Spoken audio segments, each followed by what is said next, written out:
날마다 솟는 샘물과 함께하는 오늘의 큐티 시간입니다. 3월 2일 화요일, 오늘의 말씀은 사도행전 14장 8절로 18절까지의 말씀입니다.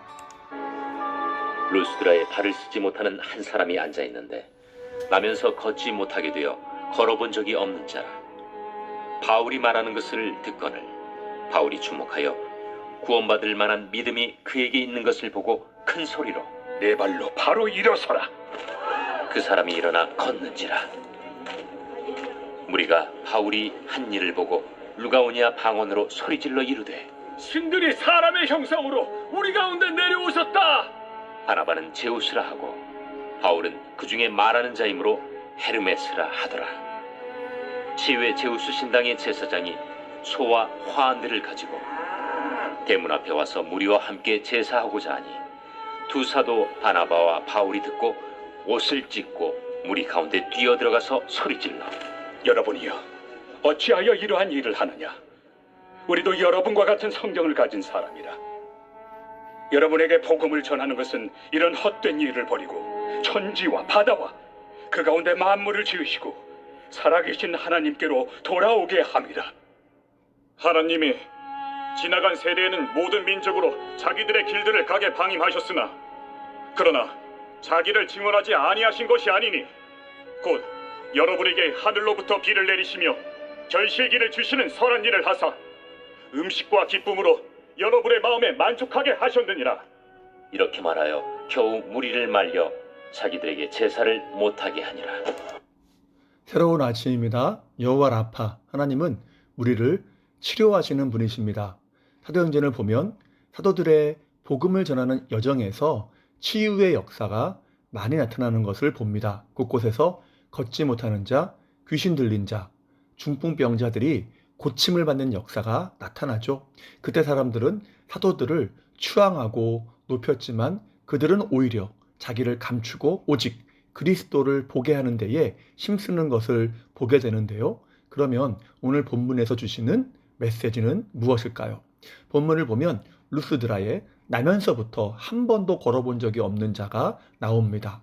자, 그러면 다리 상태가 어떨까요? 전혀 근육도 없을 것이고 다리가 제대로 자라지도 않았을 것입니다. 자, 그런데 구절을 보면 그가 바울이 말하는 것을 들었다고 합니다.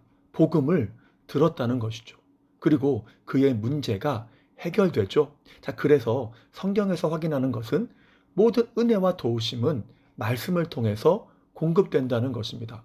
그래서 시편 107편 20절에서 말씀하죠. 그가 말씀을 보내어 그들을 고치시고 위험한 지경에서 건지시는도다. 하나님은 말씀을 통해서 그 백성을 구원하실 뿐만 아니라 또한 치유하시고 보호하시며 인도해 가신다는 것입니다. 왜일까요? 말씀을 듣고 그것을 붙잡으면 주님을 소망으로 삼을 수밖에 없고 그분을 의지하며 간구할 수밖에 없기 때문입니다. 그러면 또한 은혜는 공급되는 것이죠. 그래서 말씀은 중요한 것입니다. 자, 그렇게 바울은 복음을 듣고 있던 걷지 못하는 자를 주목합니다. 그리고 10절에 보니까 내 발로 바로 일어서라 라고 하죠. 그러자 즉시 일어나 걷기 시작합니다. 놀라운 치유의 역사가 나타난 것이죠. 자, 그런데 그때에 문제가 발생합니다. 아마도 바울 당시에 걷지 못하는 자라면 할 수 있는 일이 구걸하는 것 빼놓고는 선택지가 많지 않았을 것입니다. 그렇다면 그가 있던 곳은 사람들이 많이 모이는 곳이었겠죠.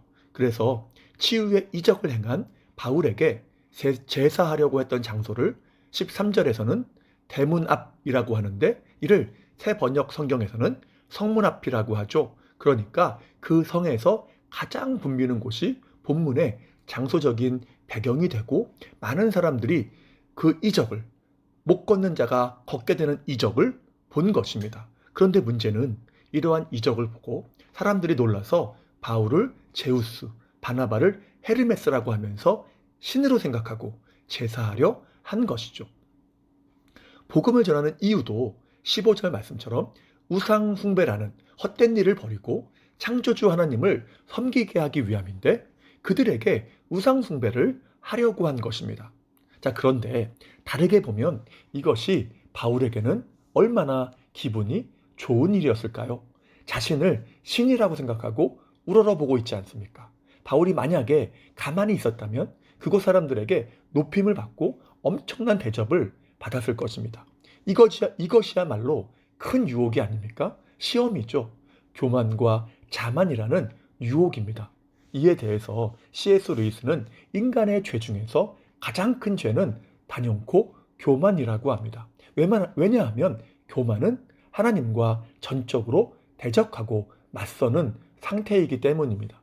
반역이죠. 그런데 다행인 것은 사람들이 높이려고 할 때에 바울이 옷을 찢어가면서까지 손사래를 칩니다. 그리고 달려가서 만류하죠. 교만의 유혹을 거절한 것입니다. 물론 누군가가 나를 칭찬하기 때문에 기분이 좋은 것은 교만이 아닐 것입니다. 그것은 당연한 반응이죠. 그러나 그러할 때에 기분이 좋은 것을 넘어서서 그래 나는 괜찮은 사람이지 이러한 높임을 받을 만하지라고 생각하게 된다면 이미 교만에 빠지고 있다는 것입니다. 문제는 무엇이냐? 인류의 죄의 근원이 교만이기 때문에 교만의 문제를 이기기가 쉽지 않다는 것입니다. 바울도 사람들이 우러러보고 대단하다고 할 때에 그 교만의 유혹을 물리치기가 얼마나 어려웠겠습니까? 그러나 다행히 바울은 그 교만의 유혹을 거절하고 하나님의 영광을 드러냅니다. 그래서 15절에서 바울은 이야기하죠. 자기의 사명은 오직 이 세상의 창조주이신 하나님을 드러내는 일이라고 합니다. 설교 제목처럼 하나님의 영광을 앞세우고 있는 것이죠. 사람들은 못 걷는 자가 나음을 얻은 것에 대해서 그 영광을 바울과 바나바에게 돌리려고 했지만 바울은 그것을 하나님께 돌려드린 것입니다.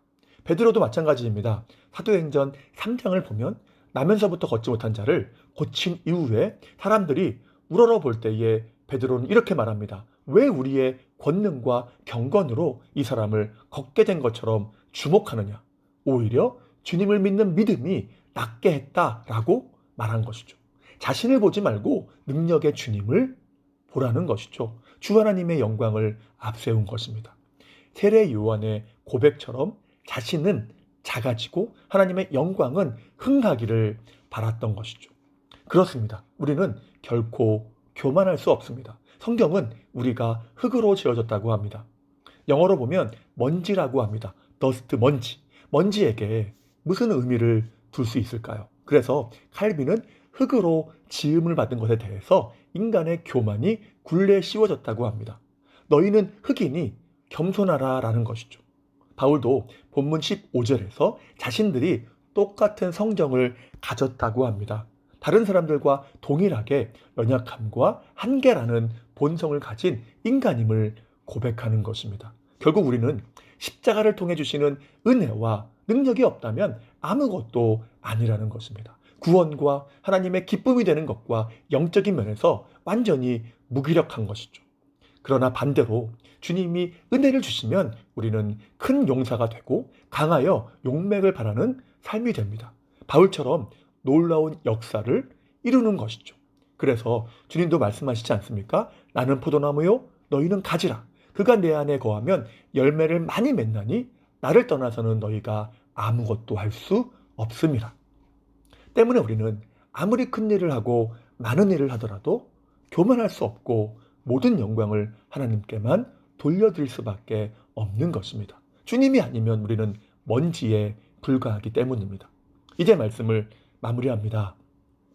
저는 때때로 학생들과 공부를 열심히 해야 되는 이유에 대해서 이야기를 합니다. 그러면 어떤 친구들은 좋은 대학에 가고 성공해서 지금보다 폼나게 잘 살아보려고 한다는 말을 아주 가끔 듣죠. 그러면 저는 내가 교육자로서 사명을 잘 감당하지 못했구나라는 생각을 합니다. 물론 우리는 열심히 해야 되고 잘 되고 성공해야 합니다. 그러나 목적은 분명해야 하죠. 하나님의 영광입니다. 공부이든 직장이든 사업이든 가정일이든 모두 목적은 동일한 것이죠. 왜냐하면 말씀이 먹든지 마시든지 무엇을 하든지 모두 다 하나님의 영광을 위해 하라라고 분명하게 말씀하기 때문입니다.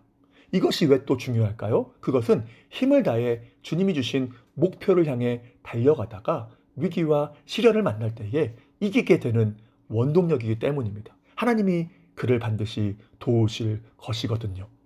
본문에서 바울은 마치 야곱이 아이를 낳게 하라는 라헬에게 내가 하나님을 대신하겠느냐라고 한 것처럼 하나님의 자리에 서기를 원치 않았습니다. 바울은 온전하게 하나님만 높이기를 원했던 것이죠. 그러나 문제는 얼마나 많은 사람들이 하나님의 자리에 서서 살아가느냐라는 것입니다. 그러므로 항상 주권자 하나님을 의지하고 그 말씀에 순종함으로 어떠한 열매이든지 맺어질 때에 모든 영광을 하나님께만 돌려드리는 복된 삶 되시기를 주님의 이름으로 축복합니다. 기도하겠습니다. 사랑과 은혜가 충만하신 주 하나님 감사합니다. 고린도전서 10장 31절 말씀처럼 우리가 모든 일을 함에 있어서 하나님의 영광을 위해 하게 도와주옵소서. 왜냐하면 주님의 은혜가 없다면 우리는 요한복음 15장 말씀처럼 아무것도 할 수 없는 존재이기 때문입니다. 그러므로 무슨 일이든 열심히 최선을 다해 하되 주님을 의지함으로 주님이 도우실 때에 큰 용사, 강하여 용맹을 바라는 능력의 삶이 되게 도와주옵소서. 그리고 주님의 은혜로 했으니까 모든 영광을 주님께 돌려드리는 복된 삶이 되게 도와주시옵소서. 오늘 하루의 삶을 의탁합니다. 도우시며 인도하시고 필요한 모든 것으로 부족함이 없이 채워주시옵소서. 다시 한번 주님의 은혜를 간구하오며 예수님의 이름으로 기도하옵나이다. 아멘.